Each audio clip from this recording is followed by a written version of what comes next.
স্বাগত বিরতিহীন সংবাদ দুপুরে আপনাদের সাথে আছি সঞ্চারী মতির তমা এবং আমি আলী আশরাফ। শুরুতে জানিয়ে দিচ্ছি শিরোনাম।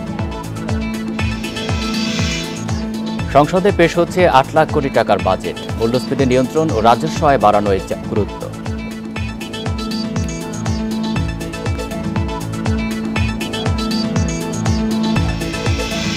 নানামুখী চ্যালেঞ্জের মধ্যে সাধারণ মানুষকে স্বস্তি দেওয়ার চেষ্টা, প্রথমবার বাজেট উত্থাপনের আগে অর্থমন্ত্রী।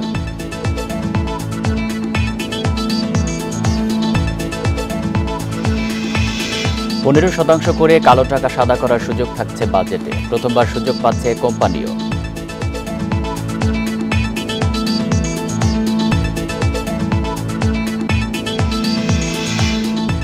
ব্যাংকে সুশাসন ফেরানো বড় চ্যালেঞ্জ বলছেন বিশ্লেষকরা। বাজেটে সংস্কারের সুনির্দিষ্ট পরিকল্পনার পরামর্শ।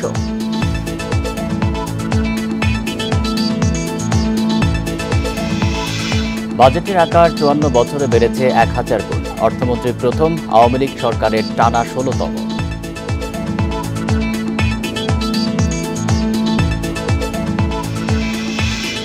এবার বিস্তারিত। শুরুতেই বাজেটের খবর।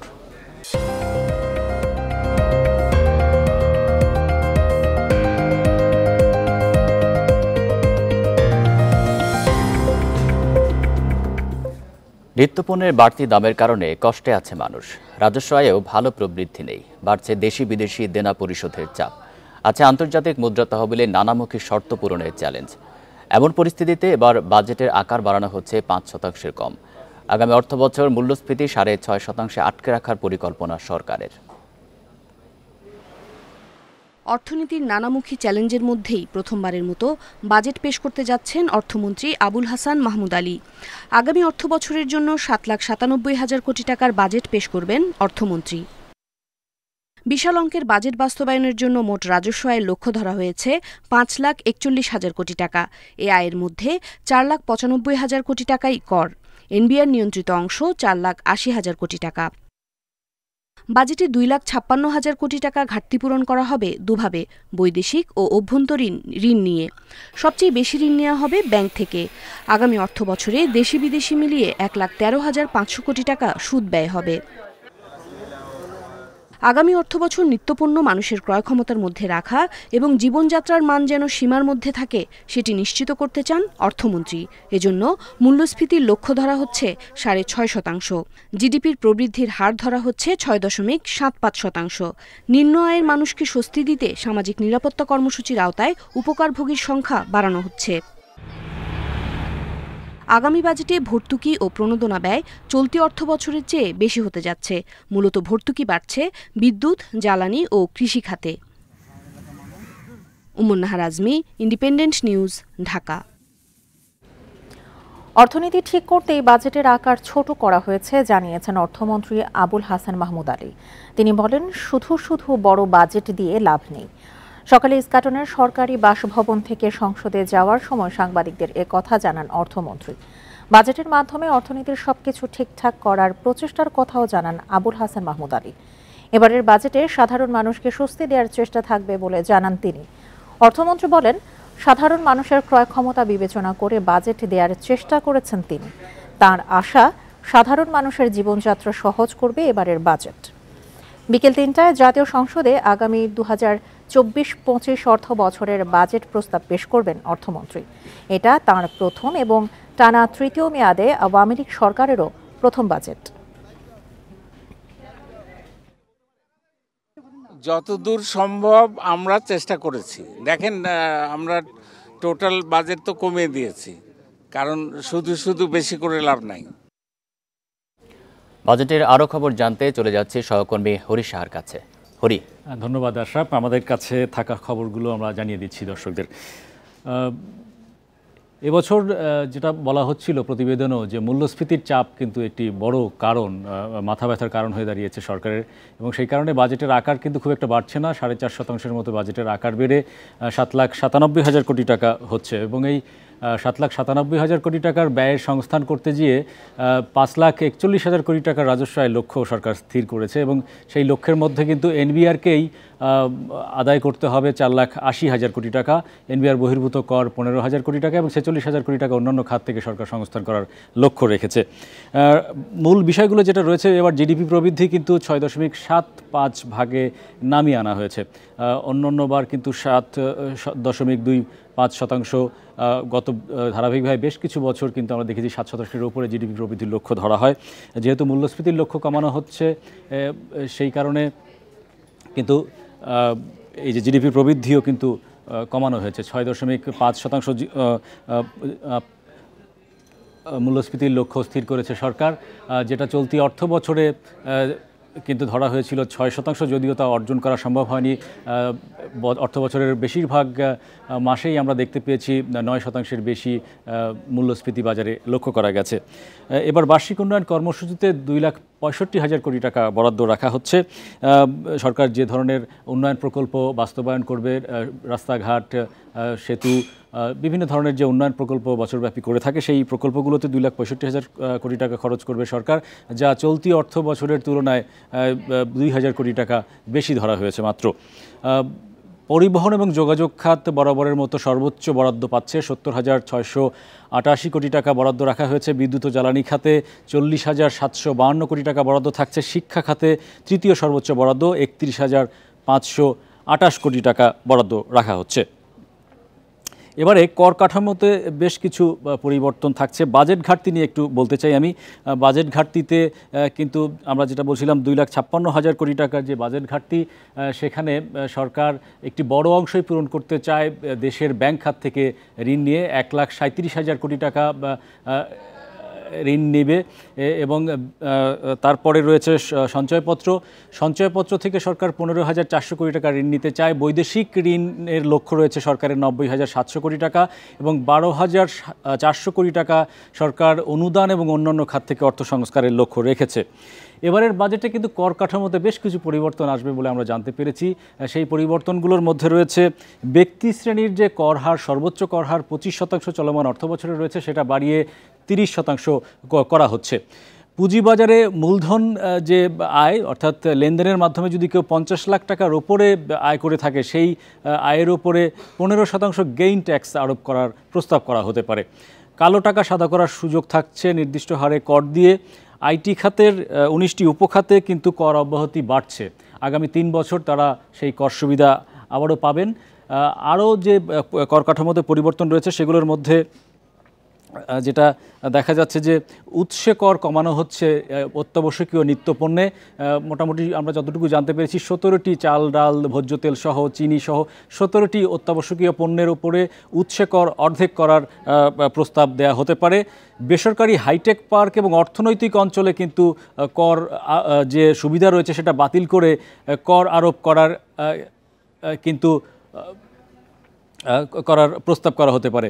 মোবাইলে কথা বলা, ইন্টারনেটে সম্পূরক শুল্ক কিন্তু বাড়ছে। পর্যটন এবং বিনোদন সেবায় কিন্তু ভ্যাট বাড়ছে। অ্যামিউজমেন্ট পার্ক, থিম পার্ক যেগুলো রয়েছে সেসব জায়গায় টিকিটে ভ্যাট বাড়বে।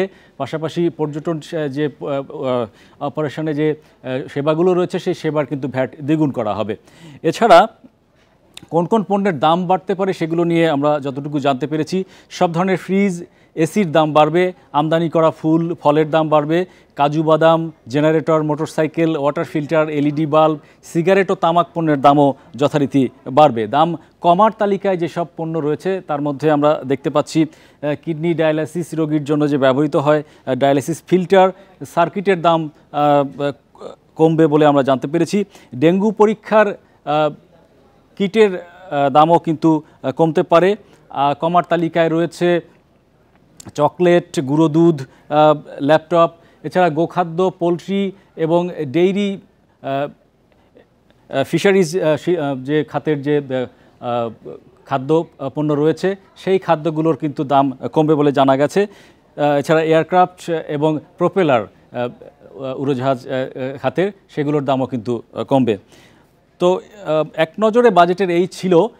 আমার সঙ্গে যুক্ত হচ্ছেন সহকর্মী শাহিদ আহমেদ, তিনি রয়েছেন এই মুহূর্তে সংসদ ভবন এলাকায়।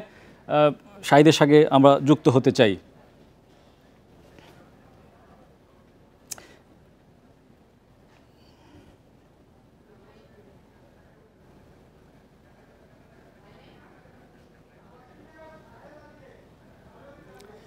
তো আমাদের সঙ্গে রয়েছেন শাহিদ আহমেদ এবং সাবেক গভর্নর সালেউদ্দিন আহমেদ। প্রথমেই যাচ্ছি সংসদ ভবন এলাকায় আমাদের সহকর্মী রয়েছেন শাহিদ।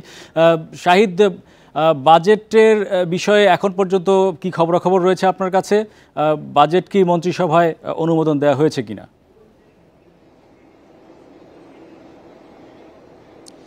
দেখুন, এখন আসলে যেহেতু ৩টার সময় শুরু হবে, এখনো পর্যন্ত অনুমোদন হয় না, এবং যারা অতিথি বা যারা সংসদ সদস্য, মন্ত্রিপরিষদ সদস্য, তারা কিন্তু ইতিমধ্যে আসতে শুরু করেছে। আমি যদি আরও নির্দিষ্ট করে বলি, মাননীয় প্রধানমন্ত্রী বেসরকারি শিল্প ও বিনিয়োগ উপদেষ্টা জনাব সালমান এফ রহমান, উনি কিন্তু ইতিমধ্যে এই সংসদ ভবনের ভিতরে প্রবেশ করেছেন। জাতীয় পার্টির আনিসুল মাহমুদ এবং এসহ বিভিন্ন মন্ত্রী পরিষদের যারা আছেন, সংসদ সদস্য, বিদেশি কূটনীতিক যারা আছেন, তারাও কিন্তু একে একে এই সংসদ ভবনের ভিতরে প্রবেশ করছেন। অর্থাৎ বলা যায় এই যে কিছুক্ষণের মধ্যেই যে 2024-25 অর্থ বছরের যে নতুন বাজেট, সেই কার্যক্রম শুরু হবে।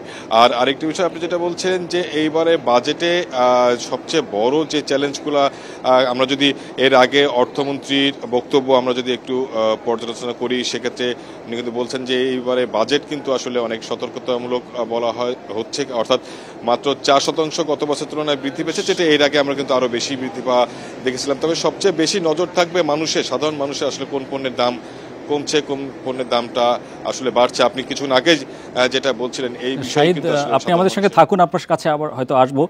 আমরা যোগ দিচ্ছি সাবেক গভর্নর বাংলাদেশ ব্যাংকের সালেউদ্দিন আহমেদের সঙ্গে। জনাব আহমেদ, আমরা যেটা দেখছিলাম যে বাজেট কিছুটা সংকোচনমূলক করার চেষ্টা সরকারের রয়েছে।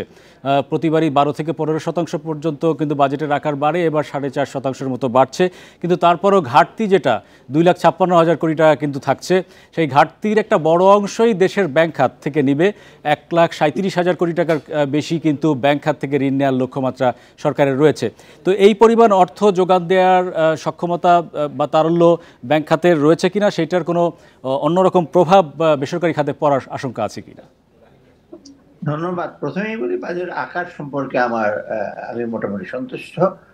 আকার ঠিক রিজনেবল, আমি বলবো বাস্তবসম্মত আকার বলতে। কিন্তু এখানে সবচেয়ে বড় প্রশ্ন হলো রাজস্ব আয় এবং ব্যয়ের দিকটা।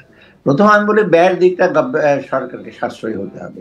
এই যে 1298টা প্রজেক্ট এডিপি যে দিয়েছে, এগুলো কিন্তু অর্থহীন, বেশিরভাগ প্রজেক্ট। এগুলো কমিয়ে নিতে হবে। কমালে কিন্তু ডেফিসিটটা কমে যাবে। এটা হলো আমার প্রথম পরামর্শ। ডেফিসিটটা কমলে আর ঠিক আছে, যাই ডেফিসিট থাকুক, সরকার ডোমেস্টিক এবং বাইরেতে আদায় করবে। এখন ডোমেস্টিক সোর্স মানে ব্যাংকিং সোর্স থেকে। ব্যাংক তো এমনি লিকুইডিটি প্রবলেম আছে, ব্যাংক কোথেকে দেবে? আরেকটা হলো ব্যাংকিং সেক্টরের যে অবস্থা, দুরবস্থা বলবো, সেই প্রেক্ষিতে ব্যাংক থেকে আরো টাকা নিয়ে নেবে। মানুষ তো ব্যাংকে টাকাই রাখছে না, ব্যাংকের উপর আস্থা নাই। অথবা কি করে ব্যাংক থেকে নেবেন? আর ব্যাংক থেকে টাকা উঠে নাও মানে কি? ব্যবসা বাণিজ্যে আপনার ক্রেডিট দিতে পারবেন। ব্যবসা বাণিজ্য যদি প্রসার না হয়, সরকার কর আদায় করবে কোত্থেকে? প্রত্যক্ষ কর বলেন, পরোক্ষ কর, এগুলো তো একটা সেলফ ডিফিটিং একটা অদ্ভুত একটা এই যে দুষ্ট চক্রে আমরা। ব্যাংক থেকে নেওয়াটা ঠিক হবে না। বাংলাদেশ ব্যাংক ট্রেজারি বিল ছাপিয়ে এটা করে ব্যাংক থেকে নিচ্ছে। আর এটা একটা বড় জিনিস। এবং ইনফ্যাক্ট যে বাজেটটা ঋণ নির্ভর হয়ে যাচ্ছে, বাইরের থেকে আপনি টাকা আনবেন, অলরেডি আমাদের বৈদেশিক ঋণের ভারে আমরা জর্জরিত। অতএব আমার মনে হয় ব্যয়টা সাশ্রয়ী করলে কিন্তু ডেফিসিটটা কিছু কমবে, এবং ব্যয়টা করতে হবে যেটা বলে সুখী সমৃদ্ধশালী। সুখী মানে মানুষের জীবনযাত্রার মান বাড়াবেন, কর্মসংস্থান করবেন, সেইগুলো সবচেয়ে বড়। আপনি যেটা বলছিলেন যে ব্যাংক এমনিতেই তারল্য সংকটের মধ্য দিয়ে যাচ্ছে ব্যাংক খাত, তেমন একটি পরিস্থিতিতে আমরা যেটা দেখতে পাচ্ছি, ব্যাংকের আমানতের বিভিন্ন পর্যায়ে কিন্তু শুল্ক বাড়ানোর প্রস্তাব করা হচ্ছে। তো সেটা কতটুকু যৌক্তিক বলে মনে করেন?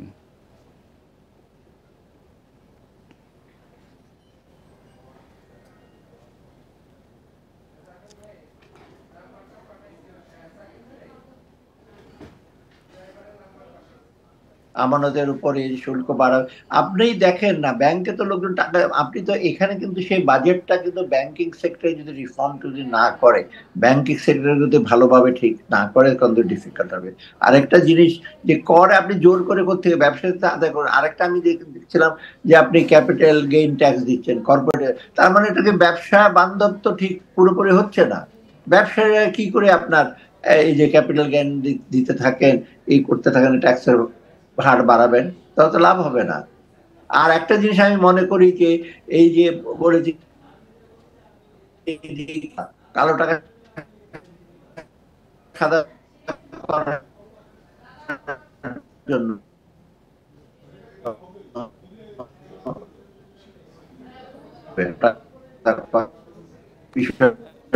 আমি কালো টাকা সাদা করার মোটেও পক্ষ পাবেন। সেখানে 15% ট্যাক্স দেবেন, যেখানে সর্বোচ্চ আয়ের উপর কর আছে 30%। এটা তো একটা অত্যন্ত যুক্তিহীন কাজ। আমার সর্বোচ্চ আয়ের উপর 30% ট্যাক্স দেবো, আর কালো টাকা নিয়ে 15% ট্যাক্স দেবেন, এটা কি করে হয়? আমি তো এই তবে একটা দিক ভালো বলেছেন, আমি জানি না কতটা কৃষি জ্বালানির উপর ভর্তুকি থাকবে, এইটা আমি মনে করি একটা ভালো উদ্যোগ। IMF খালি বলছে কৃষি ভর্তুকি কমাও, তারপরে জ্বালানি ভর্তুকি কমাও, সব ভর্তুকি কমায় দাও।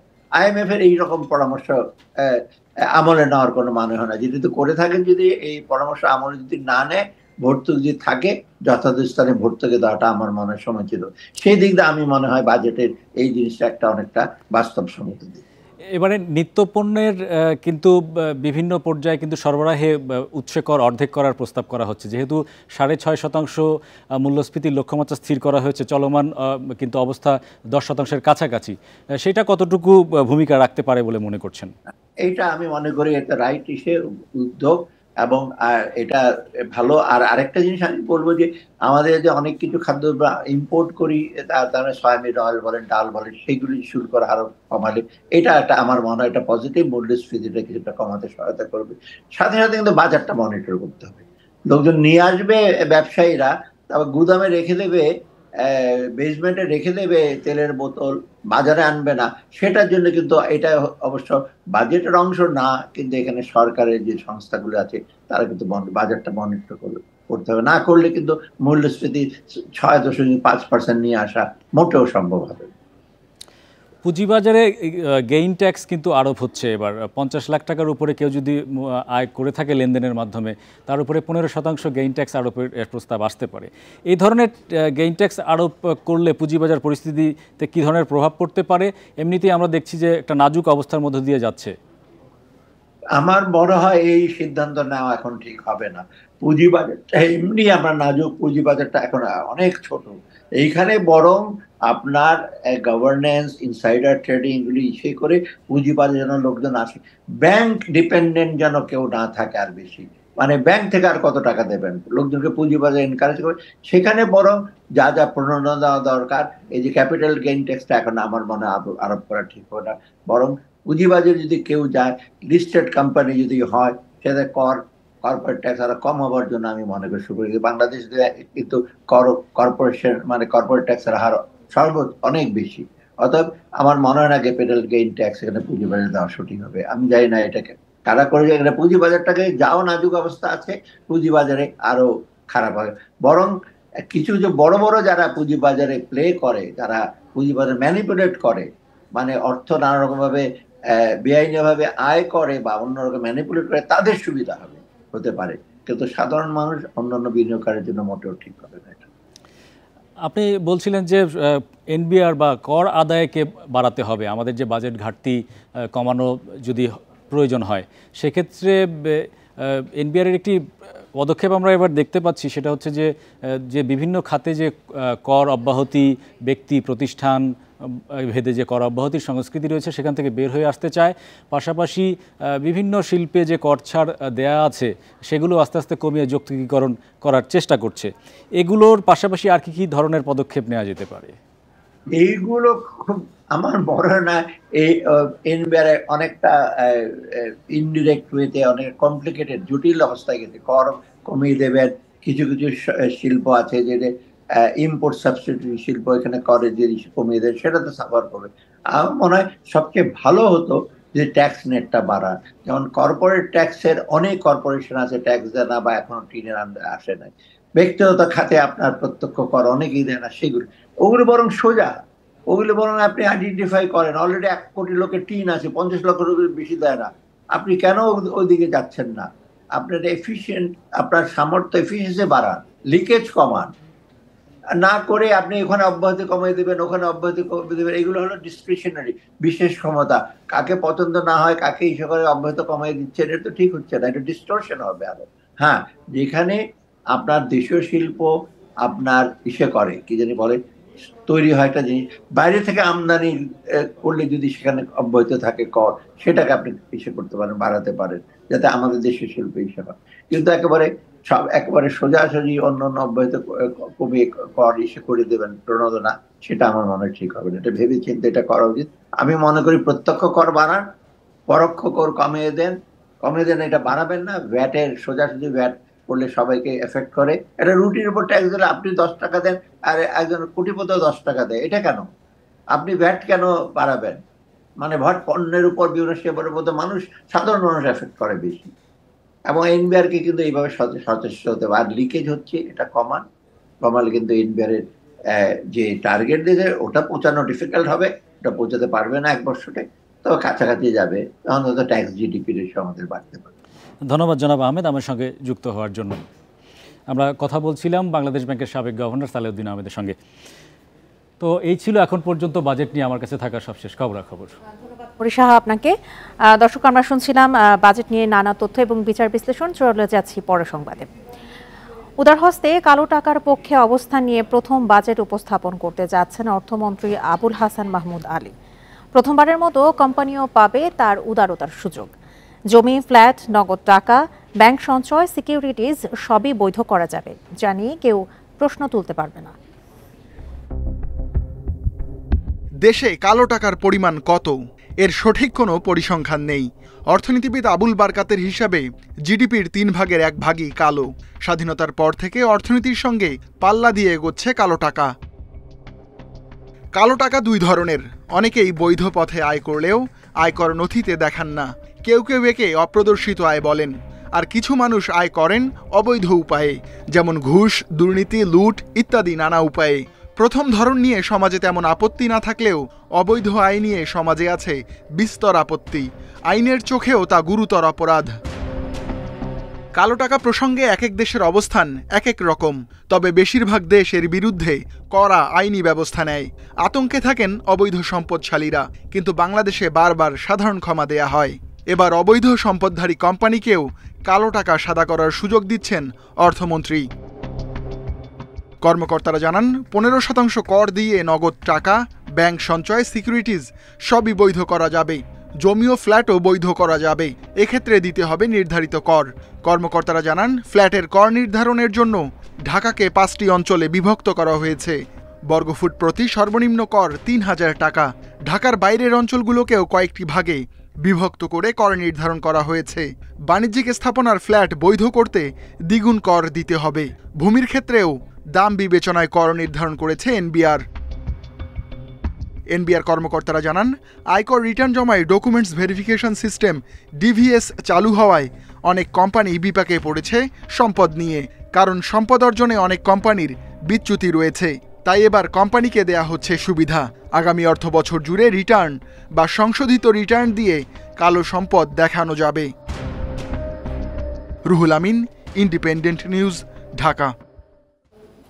ব্যাংক খাতে সুশাসন ফেরানো এখন বড় চ্যালেঞ্জ, তাই বাজেটে এই খাত সংস্কার নিয়ে সুনির্দিষ্ট পরিকল্পনা ঘোষণা করার পরামর্শ দিয়েছেন বিশ্লেষকেরা। তাদের মতে দুর্নীতি অনিয়ম কমানো গেলে ব্যাংক খাতে গ্রাহকের আস্থা ফেরানো সম্ভব। সম্প্রতি কিছু দুর্বল ব্যাংকের তালিকা তৈরি করে বাংলাদেশ ব্যাংক। এতে আতঙ্কিত হয়ে পড়ে আমানতকারীরা। আবার জোরপূর্বক ব্যাংক একীভূত করার উদ্যোগেও অস্থিরতা ছড়িয়ে পড়ে এ খাতে। দেশে এখনও ডলার ও টাকার সংকট চলমান থাকায় চলতি হিসেবেও ঘাটতি দেখা দিয়েছে। ব্যাংক খাতে আমানতের চেয়ে ঋণের প্রবৃদ্ধি এখনও বেশি। খেলাপি ও বেনামি ঋণ এখনও লাগাম ছাড়া। বাংলাদেশ ব্যাংকের হিসেব বলছে 2022 সালে খেলাপি ঋণ ছিল 1,20,656 কোটি টাকা, আর 2023 সালে খেলাপি ঋণ বেড়ে হয়েছে 1,45,633 কোটি টাকা। অর্থনীতিবিদরা বলছেন আর্থিক খাতে এখন বড় ধরনের সংস্কার প্রয়োজন। প্রভাবশালীদের হস্তক্ষেপের ফলে যে কুঋণ মাধ্যমে টাকা লুণ্ঠন, মূলধন এবং ডিপোজিটার্স মানি লুণ্ঠন হয়ে যাচ্ছে এবং হওয়ার পরে সরকারি ব্যাংকগুলো আবার বেইল আউট টাকা চায় সরকারের থেকে এবং সরকার সেটা দিয়েছেও, এটা বন্ধ করতে হবে। এটাই আমি মনে করি বাজেটের এবার মূল লক্ষ্য হওয়া উচিত। ওইসব ইন্ডিভিজুয়ালদেরকে যদি আমরা আসলেও আপনার পিরিয়ড অ্যাকশন নেওয়া যায় তাহলে হয়তো আমরা একটা সুশৃঙ্খলা আনতে পারবো। আদারওয়াইজ যদি আমি বছর পর বছর ধরে যদি এরকম চলতে থাকে তাহলে কিন্তু ফাইন্যান্সিয়াল সেক্টর আরও উইক হয়ে যাবে। এমন সংকটের মধ্যে ডলারের দাম বাড়ানোর পাশাপাশি বৈদেশিক মুদ্রার রিজার্ভ থেকে ধারাবাহিকভাবে ডলার বিক্রি করছে বাংলাদেশ ব্যাংক, ফলে রিজার্ভ কমে হয়েছে 13 বিলিয়ন ডলার। বিশ্লেষকরা বলছেন ব্যাংক খাত ঠিক না করলে সার্বিক অর্থনীতিতে গতি ফেরানো কঠিন হবে।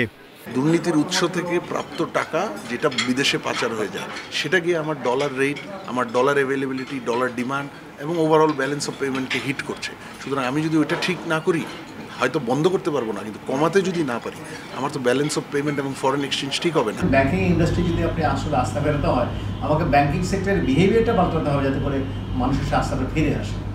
এই খাতকে শক্তিশালী করতে খুব দ্রুত ব্যাংকিং কমিশন গঠনেরও পরামর্শ বিশ্লেষকদের। Tauhid Rana, Independent News, Dhaka. Budget নিয়ে আলোচনা করতে আমাদের সঙ্গে স্টুডিওতে আছেন ইন্ডিপেন্ডেন্ট টেলিভিশনের প্রধান বার্তা সম্পাদক আশিস সৈকত। জনাব আশিস সৈকত, আপনাকে স্বাগত জানাচ্ছি ইন্ডিপেন্ডেন্ট সংবাদে। এবারের বাজেটকে বলা হচ্ছে আঁটো-সাঁটো বাজেট এবং বলা হচ্ছে যেটা প্রবৃদ্ধির উচ্চাশা কমিয়ে, খরচের হাতও কমিয়ে অর্থনীতিকে টেনে তোলার একটা ছক এই বাজেটে থাকছে। আপনার কাছে কি মনে হচ্ছে বাজেটটা কেমন হচ্ছে, কতটা জনবান্ধব হবে? ধন্যবাদ আপনাকে। মানে আপনি যদি বাজেটের হিসাবটা দেখেন, এটি তো আমাদের দেশে 53তম বাজেট। এর আগের 52টি বাজেট যদি দেখেন, মানে ইমিডিয়েট পরে আগের বছরের যে বাজেট তার থেকে পরের বছরের বাজেট 10 থেকে 14% বেশি হয়, বড় হয়। এইবারই প্রথম আমরা দেখলাম এটা মাত্র 4% নামে আনা হয়েছে। তার মানে বাজেটের আকারটা ছোট রাখার একটা প্রাণান্তকর চেষ্টা করা হয়েছে এবং এটা অর্থমন্ত্রী বলেছেন যে মূল্যস্ফীতি যেভাবে বেড়ে যাচ্ছে সেটা হ্রাস টানার জন্যই আসলে বাজেটের আকারটা ছোট রাখার চেষ্টা করা হয়েছে। এবং মূল্যস্ফীতি মানে সাধারণ মানুষের জন্য আসলে মূল্যস্ফীতি শব্দটা অনেক কঠিন, যে মূল্যস্ফীতি কী। মূল্যস্ফীতিটা আসলে তো মোটা দাগে আমরা যেটা বুঝি যে নিজের টাকা দিয়ে, যারা আমরা যে টাকা ব্যবহার করি সেই টাকা দিয়ে ক্রয় ক্ষমতা যখন কমে যায় মানুষের, যে 100 টাকায় আগে হয়তো 10 কেজি চাল কিনে যেত, এখন হয়তো 100 টাকায় 1 কেজি চাল কিনা যায়। এই জিনিসটা হ্রাস টেনে ধরা, মানুষের যে আয়ের সঙ্গে ব্যয়ের যে সঙ্গতিটা রাখা, সেইটাই আসলে হ্রাস টেনে ধরার কথা অর্থমন্ত্রী বারবার বলেছেন। যে এখন করণীয় কি? করণীয় হলো যে খরচ কমানো, যেমন বড় কোনো খরচের খাত, ডেভেলপমেন্ট কোনো খাত এবার বাজেটে রাখা হয়নি, কিন্তু যেসব অবকাঠামোগত উন্নয়নের কাজগুলো চলছে সেগুলো চলমান থাকবে, কিন্তু নতুন কোনো কাজ এবারে বাজেটে রাখা হয়নি, সেটি একটি হ্রাস টেনে ধরা। এবং আপনি যদি দেখেন যে বিলাসবহুল যেসব সামগ্রী সেগুলোর উপর অনেক বেশি উচ্চ কর দেওয়া হয়েছে, কারণ আয় এবং ব্যয়ের সাথে সামঞ্জস্য রাখা যাচ্ছে না। এবার 8 লাখ কোটি টাকার বাজেট, তার মধ্যে কিন্তু 2.5 লাখ কোটি আপনার ঘাটতি রয়েছে। এই 2.5 লাখ কোটি টাকা জোগাড় করার জন্য সরকারের চেষ্টা রাজস্ব আয় বাড়ানো, 1, 2 হলো এই বৈদেশিক যে আমাদের যে মুদ্রা সেটি বাড়ানো, সেটার জন্য আপনার রপ্তানি বাড়াতে হবে। রপ্তানি বাড়ানোর জন্য রপ্তানি খাতে ছাড় দেওয়ার, বিভিন্ন রপ্তানি আমাদের গার্মেন্টস সহ বিভিন্ন রপ্তানি খাতে ছাড় দিয়ে রপ্তানিটা বাড়ানোর কারণে ফলে যদি আমাদের আর্থিক আয়টা একটু বাড়ে বৈদেশিক মুদ্রা, তাহলে আমাদের রিজার্ভে যে টান পড়েছে সেই টানটা কিছুটা সমন্বয় করা হবে, সেটিও বাজেটে চিন্তা করা হয়েছে। পাশাপাশি কিন্তু আবার সাধারণ মানুষকে একটা স্বস্তি দেওয়ার জন্য যে আমাদের যে সেফটি নেট আছে একবারে প্রান্তিক জনগোষ্ঠী, সেইটি কিন্তু আবার বড় করার একটা পরিকল্পনা সরকার করেছেন। কারণ জিনিসপত্রের দাম যখন বেড়ে যায় তখন কিন্তু সাধারণ মানুষ, একেবারে প্রান্তিক জনগোষ্ঠী সবচেয়ে বেশি চাপের মধ্যে পড়ে। তাদের ন্যায্য মূল্যের সামগ্রী সরবরাহ করা এবং সেফটি নেটে আনা, টিসিবিকে আরও বেশি শক্তিশালী করা, টিসিবির মাধ্যমে আরও বেশি মানুষকে খাবার পৌঁছে দেওয়া, এগুলো করে এক ধরনের, আপনি যেটি শুরুতেই বলছিলেন যে একটা চাপাচাপির বাজেট এবার আসলে করা হচ্ছে। কারণ শুধু বাংলাদেশে না, বিশ্বের সব জায়গায় কিন্তু এই করোনা মহামারীর পরে যুদ্ধ, রাশিয়া ইউক্রেন যুদ্ধ, আপনি ইসরায়েল ফিলিস্তিন যুদ্ধ, এই কারণে কিন্তু অর্থনীতি সাংঘাতিক রকম চাপের মধ্যে আছে এবং বাংলাদেশেও কিন্তু এর বাইরে যায়নি। ফলে এবারের বাজেটে আসলে মূল সরকারের টার্গেট হলো মূল্যস্ফীতি যে কোনোভাবে টেনে ধরা এবং সাধারণ মানুষকে স্বস্তি দেওয়া।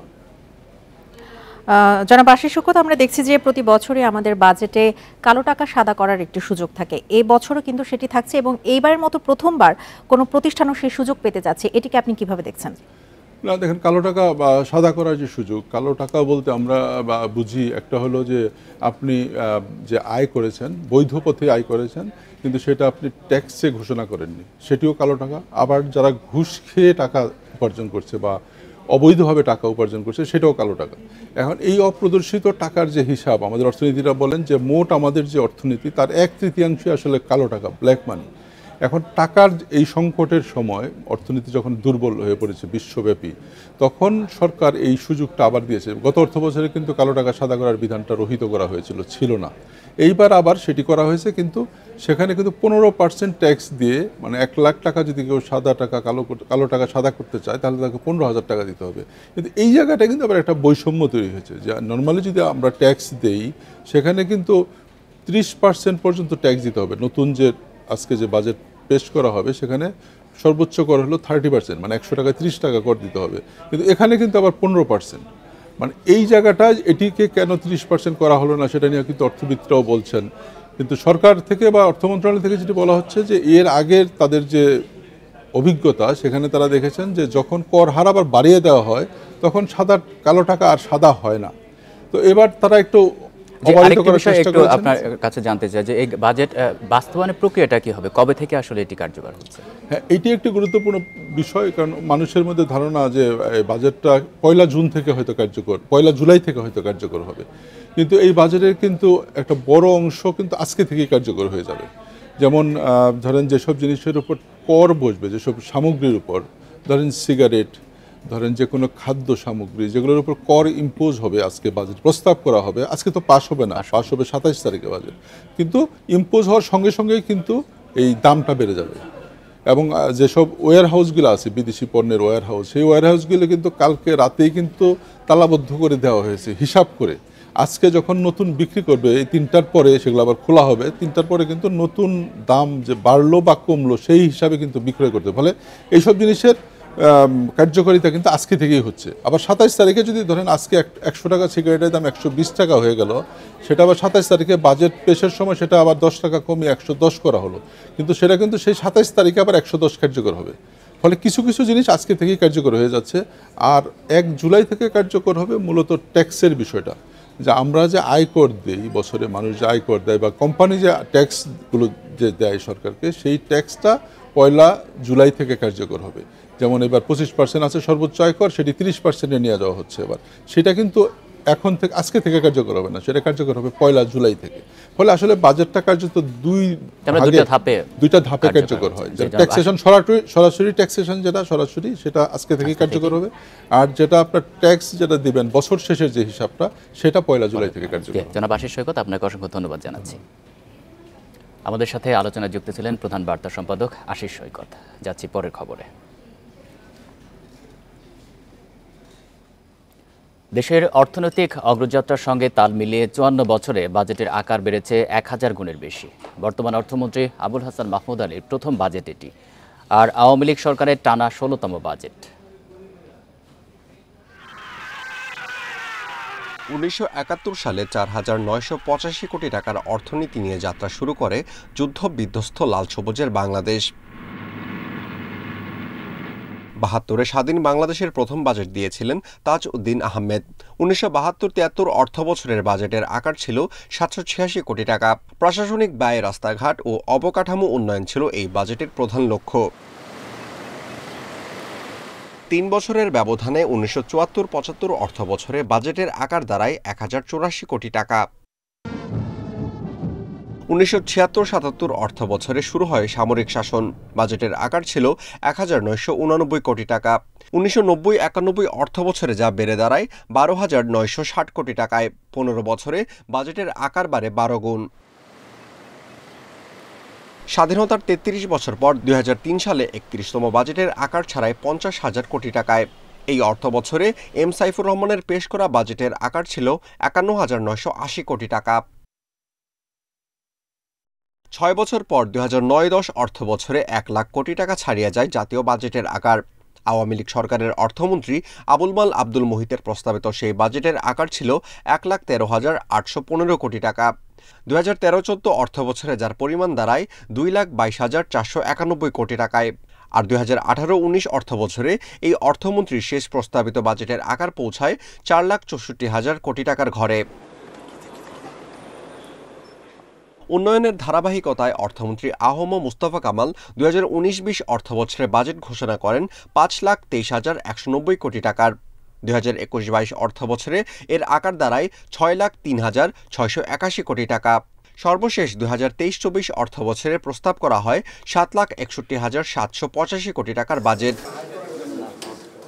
এবার ২০২৪-২৫ অর্থবছরে দেশের ইতিহাসে সবচেয়ে বড় ৫৩তম বাজেট পেশ করবেন অর্থমন্ত্রী আবুল হাসান মাহমুদ আলী, যার আকার হবে প্রায় ৮ লাখ কোটি টাকা। Amirul Islam, independent News, Dhaka. ভারতের প্রধানমন্ত্রী হিসেবে নরেন্দ্র মোদীর শপথ অনুষ্ঠানে যোগ দিতে কাল দিল্লি যাচ্ছেন প্রধানমন্ত্রী শেখ হাসিনা। এর আগে বুধবার সন্ধ্যায় ফোনে কথা বলেন দুই দেশের নেতা। এ সময় লোকসভা নির্বাচনে টানা তৃতীয়বার বিজয়ী হওয়ায় নরেন্দ্র মোদীকে অভিনন্দন জানান প্রধানমন্ত্রী শেখ হাসিনা। টেলিফোনে প্রধানমন্ত্রী বলেন, নরেন্দ্র মোদীর শক্তিশালী নেতৃত্বের কারণে এনডিএর বিজয় সম্ভব হয়েছে। ফোনালাপে তিনি আশা প্রকাশ করেন এই বিজয়ের মধ্য দিয়ে ভারত বিশ্ব অঙ্গনে আরও এগিয়ে যাবে। বাংলাদেশ এবং ভারতের মধ্যকার সৌহার্দ্যপূর্ণ বন্ধুত্বপূর্ণ সম্পর্কের কথাও উল্লেখ করেন প্রধানমন্ত্রী শেখ হাসিনা। এ সময় মোদি ভারতের নতুন সরকারের শপথ অনুষ্ঠানে শেখ হাসিনাকে আমন্ত্রণ জানান। শেখ হাসিনা মোদির আমন্ত্রণ গ্রহণ করেন।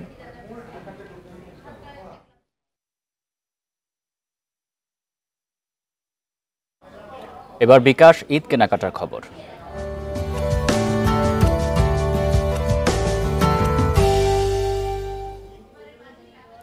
ঈদের বাকি আর সপ্তাহ দেড়েক। রোজার ঈদের মতো জামাকাপড় কেনার হিড়িক না থাকলেও অনেকেই কেনাকাটা করছেন পরিবার পরিজনের জন্য। বিভিন্ন শপিং মলে এসেছে নানা ডিজাইনের জামাকাপড় ও জুতা। ঈদ ও গরম মাথায় রেখে গ্রাহক যাচ্ছেন পোশাক ও জুতার দোকানে। বিকাশের বাড়তি ক্যাশব্যাক অফারও লুফে নিচ্ছেন ক্রেতারা। ট্রেন্ডি ফ্যাশন ব্র্যান্ড এম্বার রাজধানীর বনশ্রীতে বিভিন্ন বিদেশি সংগ্রহের সমন্বয়ে এবারও ঈদে নিয়ে এসেছে নানান ডিজাইন। পুরুষদের জন্য টি শার্ট, পাঞ্জাবি শার্ট, নারীদের two piece stylish long shirt, pant, skirt এবং শিশুসহ সব বয়সীদের জন্য আরামদায়ক পোশাক। এই গরমে সুতির পোশাকেই মনোযোগ বেশি ক্রেতাদের। কোরবানির ঈদে অনেকেই আপনজনের জন্য সেরে নিচ্ছেন কেনাকাটা। বিকাশের অফারও লুফে নিচ্ছেন তারা। পাঞ্জাবিটার উপর ফোকাসটা বেশি থাকে, বেসিক্যালি কেনাকাটাটাই বেশি হয়। আমরা ওটাকে স্পেশালি ফোকাস দিচ্ছি এবং কোম্পানি থেকে একটা অফারও করা হচ্ছে। এছাড়া সাথে সাথে বিকাশের একটা অফার আছে। সুতি কাপড়, টি শার্ট যেগুলো আছে সেগুলো জানতে চাচ্ছে। আমি কিনেছি এখান থেকে, এদের মানও ভালো।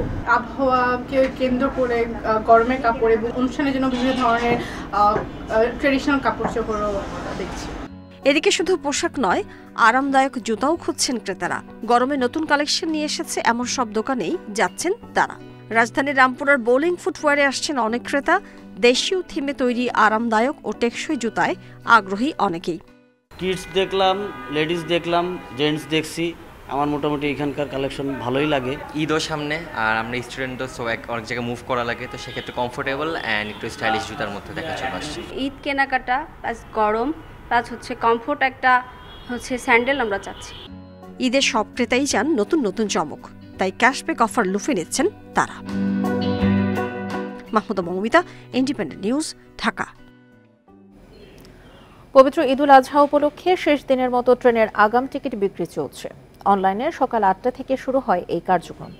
আজ দেয়া হচ্ছে ১৬ জুনের টিকিট। সকাল ৮টা থেকে পশ্চিমাঞ্চলের টিকিট দেওয়া শুরু হলেও পূর্বাঞ্চলের টিকিট দেওয়া হবে দুপুর ২টা থেকে। রেলওয়ে কর্তৃপক্ষ জানায়, এবারের ঈদে ঢাকা থেকে বহির্গামী ট্রেনের মোট আসন সংখ্যা হবে ৩৩,৫০০। একজন যাত্রী তার এনআইডির মাধ্যমে সর্বোচ্চ ৪টি টিকিট অনলাইনে সংগ্রহ করতে পারবেন। এছাড়া আগামী ১০ জুন ফিরতি যাত্রার টিকিট বিক্রি শুরু হবে জানিয়েছে রেলওয়ে কর্তৃপক্ষ। ১০ থেকে ১৪ জুন পর্যন্ত ২০ থেকে ২৪শে জুনের ফিরতি অগ্রিম টিকিট বিক্রি করা হবে।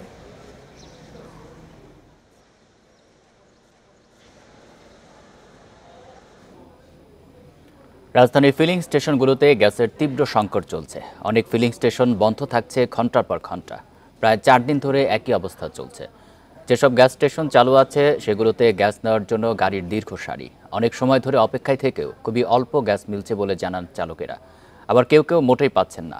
রাজধানীর প্রায় সব স্টেশনেই গাড়ির দীর্ঘ সারি দেখা গেছে। এতে যানজট তৈরি হচ্ছে সড়কে। ফিলিং স্টেশন কর্তৃপক্ষ বলছে লাইনে গ্যাসের চাপ না থাকায় চাহিদার তুলনায় কম ঢুকছে গাড়িতে।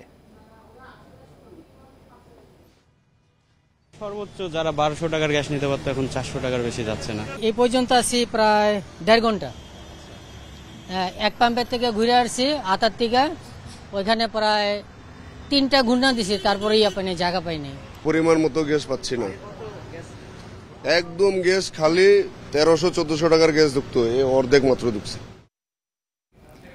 সুনামগঞ্জে হাওরের স্লুইস গেট ও অস্থায়ী ফসল রক্ষা বাঁধ খুলে দেয়ায় বিভিন্ন উপজেলা থেকে পানি নামছে। কয়েকটি গ্রামীণ সড়ক ছাড়া ডুবে যাওয়া রাস্তাগুলোতে চলাচল স্বাভাবিক হয়েছে। এদিকে কাল থেকে বৃষ্টি না হওয়ায় সিলেট নগরীর বেশিরভাগ ওয়ার্ডের বন্যার পানি নেমে গেছে। সুনামগঞ্জে বুধবার থেকে বৃষ্টি হয়নি, আসেনি ঢল। হাওরের স্লুইস গেট ও অস্থায়ী ফসল রক্ষা বাঁধগুলো খুলে দেওয়া হয়েছে। কমছে বিভিন্ন নদীর পানি। বিভিন্ন উপজেলার রাস্তা ও নিচু এলাকা থেকে পানি সরলেও কয়েকটি গ্রামীণ সড়ক এখনও ডুবে আছে। অনেক মানুষ ঝুঁকিপূর্ণের মাঝে আছে। সুরমা ইউনিয়নের মনপুর গ্রাম, হালুয়াঘাট গ্রাম, রহমতপুর গ্রাম, অনেক গ্রাম এভাবেই প্রতি বছরই আমরা আসলে বন্যা আসলেই অনেক মানুষ, খেটে খাওয়া মানুষ তারা ভুগতেছে। পানি লেগে তো ঘর থেকে বাড়িতে পারি না, বড় অসুবিধা, চলাফেরা বড় অসুবিধা। আমরা বন্যার পানি নামতে দেরির পেছনে অপরিকল্পিত বাঁধকে দায়ী করছেন পরিবেশবাদীরা। হাওরগুলোতে অপরিকল্পিত বাঁধ নির্মাণ করে পানি আটকে ফেলছি, যে কারণে পানি তার প্রকৃতির সূত্র অনুযায়ী নিষ্কাশিত হওয়ার সুযোগ পাচ্ছে না, এক জায়গায় পানিটা ফুলে উঠছে। সিলেট নগরীর বেশিরভাগ ওয়ার্ড থেকে পানি নেমে গেছে, তবে অনেক এলাকায় এখনও দুর্ভোগ পোহাচ্ছেন নগরবাসী। ডেইনো যা ময়লা আবর্জনা আছে সম্পূর্ণ সবগুলো মানে কলোনিতে ঢুকে, এখানে যে পানি মানে দাঁড়িয়ে সব কিছু জিনিসপত্রে ফুটাইতে হয়েছে, জায়গা দুলাইতেছে, জাজিম দিয়ে বান্ধিয়া তুষরে বান্ধিয়া চেয়ার টেবিল দিয়া উপরে উঠাইয়া রাখছি। ভারী বৃষ্টি ও ঢল না হলে এই মুহূর্তে বন্যার আশঙ্কা দেখছে না পানি উন্নয়ন বোর্ড। সোহেলি জাহান, ইন্ডিপেন্ডেন্ট নিউজ। আর এছাড়া এখনকার মতো বিরতিহীন সংবাদ দুপুরে। ইন্ডিপেন্ডেন্ট টেলিভিশনের সব খবরের আরো বিস্তারিত জানতে চোখ রাখুন ফেসবুক, এক্স এবং ইউটিউবে। ধন্যবাদ সবাই।